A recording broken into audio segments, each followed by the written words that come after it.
Welcome to Democracy Now!, democracynow.org, War, Peace, and the Presidency. I'm Amy Goodman. Vice President Kamala Harris and former President Donald Trump are both headed to Pittsburgh, Pennsylvania today on the final day of campaigning before Tuesday's election. Harris is scheduled to also hold 3 other events in Pennsylvania, in Scranton, in Allentown, and in Philadelphia. Trump's also heading to Raleigh, North Carolina, Reading, Pennsylvania, and will end in Grand Rapids, Michigan tomorrow.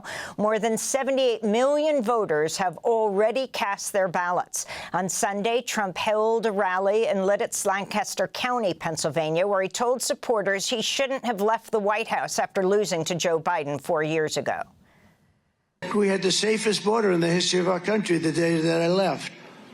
I shouldn't have left. I mean, honestly, because we did so well. During the same rally, Trump also said he wouldn't mind if someone shot through a crowd of journalists covering his rally. And to get me, somebody would have to shoot through the fake news.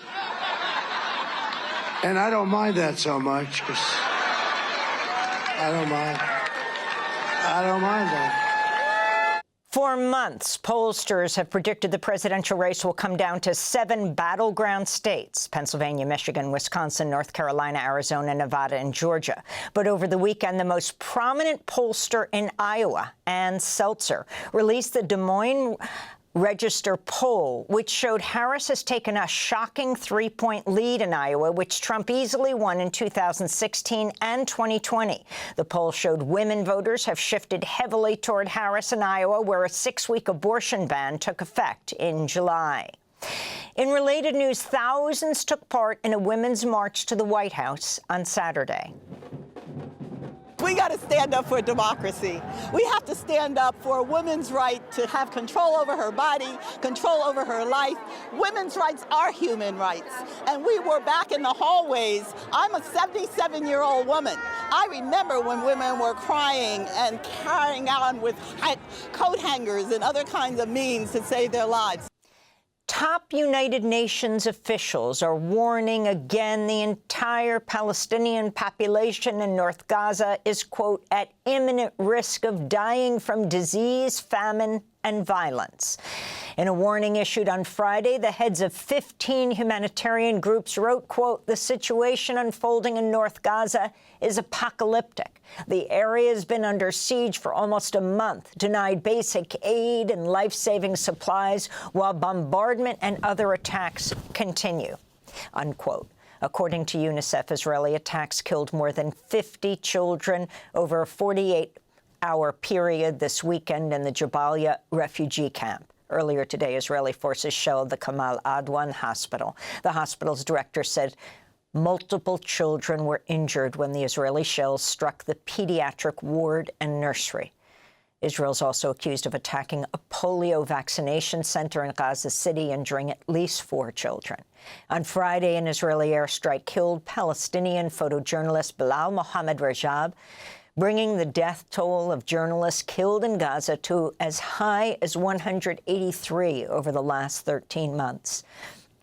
Aid groups fear the humanitarian situation will soon worsen in Gaza, as Israel's officially notified the United Nations that it has cut off ties to UNRWA, the UN Agency for Palestine Refugees.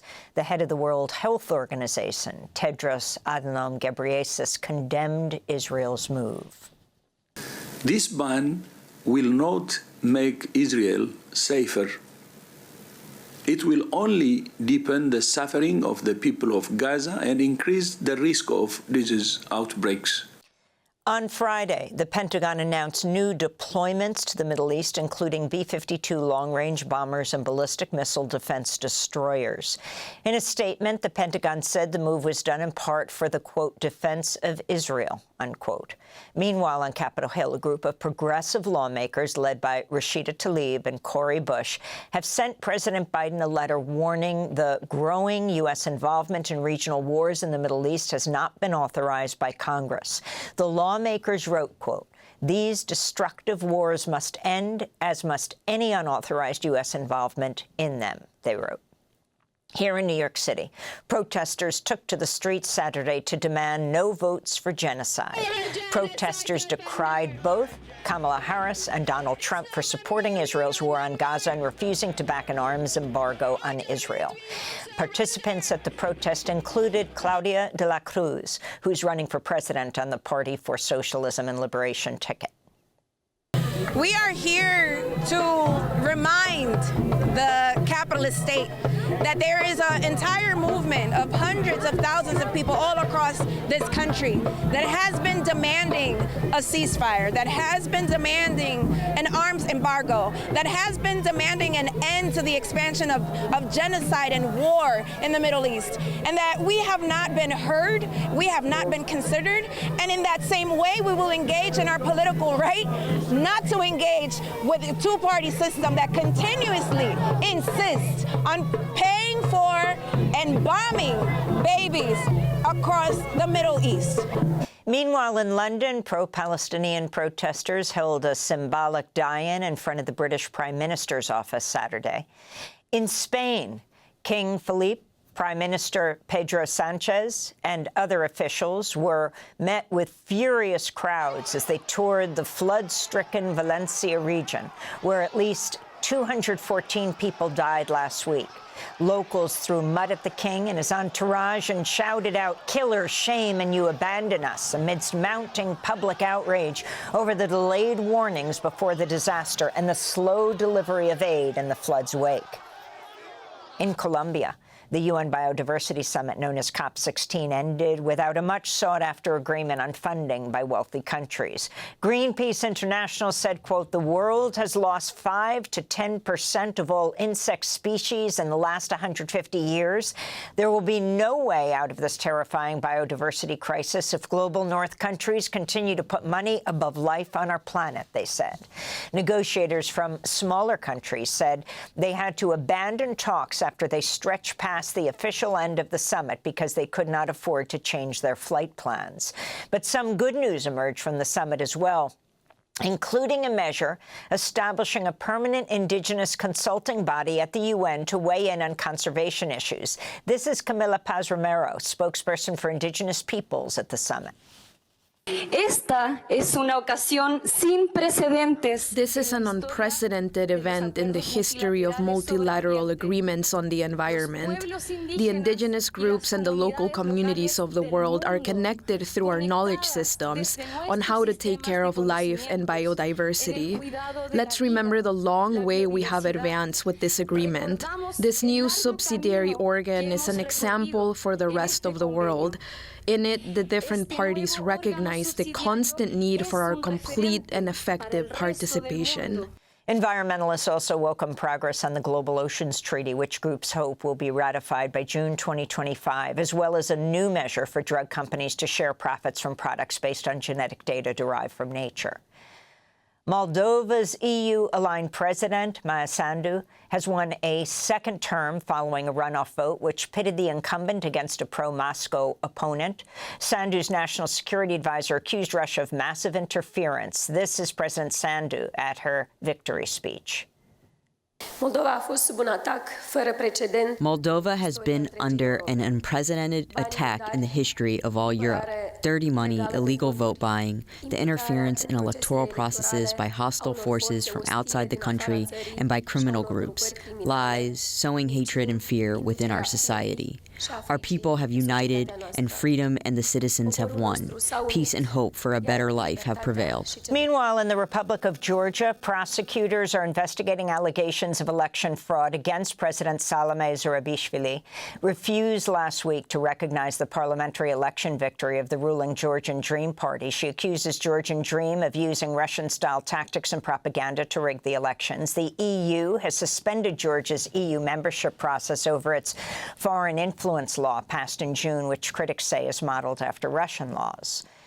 The Sudanese Doctors Union says fighters for the paramilitary Rapid Support Forces raped at least 47 people, including 3 minors in the eastern Al Jazeera state, as part of a retaliation campaign against the Sudanese army. An 11-year-old girl died from her bleeding. This comes amidst a spate of recent reports on widespread sexual assault as the devastating civil war in Sudan rages on. A UN report has accused militia fighters of using rape as part of a genocidal campaign in Darfur to eliminate non-Arab ethnic groups like the Masalit. One survivor said her attacker told her, quote, "We will make you give birth to Arab children." Aid groups are reporting an increase in suicides among rape survivors and women who fear being raped. And news from Puerto Rico. An estimated 50,000 people attended a rally Sunday organized by the center-left coalition known as Alianza, or Alliance, ahead of Tuesday's election. The third-party coalition has gained momentum, with Puerto Rican voters disaffected with the 2 main parties over corruption scandals, austerity policies, and the disastrous privatization of the electrical grid. Alianza's gubernatorial candidate, Juan Dalmau, addressed the crowd. Nosotros como pueblo en los últimos 55 años. As a people, during the last 55 years, we've suffered the consequences of the bipartisan red and blue, of a leadership which betrayed the faith that many Puerto Ricans had on them. Our moment to reclaim this country has arrived, to reclaim the government as ours. This is Puerto Rican music superstar Bad Bunny, who also performed at the event. En 2 días, truene. In 2 days, whether there's thunder, rain, or lightning, nothing will stop us from making history. I will never forget how the government abandoned us during the hurricane. This November 5th, this Tuesday, November 5th, we are going to be the storm, and there's nobody who can save them.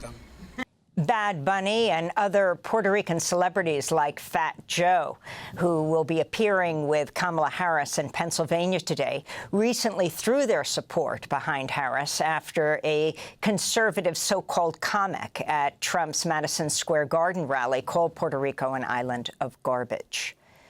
In Kentucky, a jury found former police officer Brett Hankison guilty of using excessive force and violating the civil rights of Breonna Taylor during the raid that killed Taylor inside her own home in 2020. Taylor was a black 26-year-old emergency technician.